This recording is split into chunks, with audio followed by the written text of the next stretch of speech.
2026 সালে রোমানিয়ার শ্রমবাজারে কাজের ভিসার ধরন এবং সুযোগ সুবিধার ক্ষেত্রে বেশ কিছু উল্লেখযোগ্য পরিবর্তন আসতে যাচ্ছে।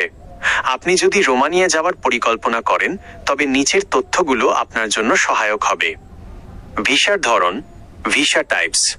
রোমানিয়া সাধারণত বিদেশি কর্মীদের জন্য long stay visa for employment প্রদান করে, তবে কাজের ধরন অনুযায়ী এর বিভিন্ন ভাগ রয়েছে।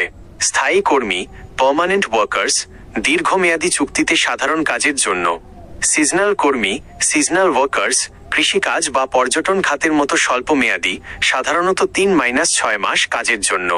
দক্ষ কর্মী, হাইলি স্কিল্ড ওয়ার্কার্স, আইটি বা ইঞ্জিনিয়ারিং খাতের বিশেষজ্ঞদের জন্য, যারা ইইউ ব্লু কার্ডের আওতাভুক্ত হতে পারেন। আইসিটি কর্মী, আইসিটি ওয়ার্কার্স, কোনো আন্তর্জাতিক কোম্পানির এক শাখা থেকে অন্য শাখায় বদলি হওয়া কর্মীদের জন্য। 2.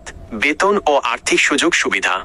ন্যূনতম বেতন 1 জানুয়ারি 2026 থেকে রোমানিয়ার জাতীয় ন্যূনতম মোট গ্রস বেতন প্রায় 1050 ইউরো, প্রায় 1,30,000 টাকা হওয়ার সম্ভাবনা রয়েছে।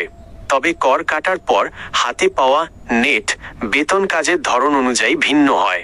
খাবার ভাতা, মিল ভাউচার্স 2026 সাল থেকে দৈনিক মিল ভাউচারের মান 40 লেই থেকে বাড়িয়ে 50 লেই, প্রায় 1250 টাকা করা হয়েছে।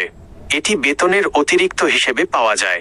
অতিরিক্ত সময়, ওভারটাইম, মূল ডিউটির বাইরে কাজ করলে আইন অনুযায়ী 1.5 থেকে 2 গুণ হারে ওভারটাইম পাওয়ার বিধান রয়েছে। 3. জীবনযাত্রার সুযোগ সুবিধা। আবাসন, অ্যাকোমোডেশন। বেশিরভাগ ক্ষেত্রে কোম্পানি বিনামূল্যে থাকার ব্যবস্থা করে অথবা বেতন থেকে একটি নির্দিষ্ট অংশ কেটে নিয়ে আবাসন নিশ্চিত করে। স্বাস্থ্য বীমা, হেলথ ইন্স্যুরেন্স। রোমানিয়ায় বৈধভাবে কাজ করলে আপনি সরকারি স্বাস্থ্যসেবা পাওয়ার অধিকারী হবেন। নিয়োগকর্তা আপনার পক্ষ থেকে ইন্স্যুরেন্স ফি জমা দেবেন। ভ্রমণ সুবিধা, চুক্তির মেয়াদ সাধারণত 2 বছর। শেষে অনেক কোম্পানি নিজ দেশে যাওয়ার রিটার্ন টিকিট প্রদান করে। সেনজেন সুবিধা, রোমানিয়া সেনজেনভুক্ত হওয়ায় আপনি ছুটির সময় বা বৈধ রেসিডেন্স পারমিট থাকলে ইউরোপের অন্য দেশগুলোতে ভ্রমণের সুযোগ পাবেন।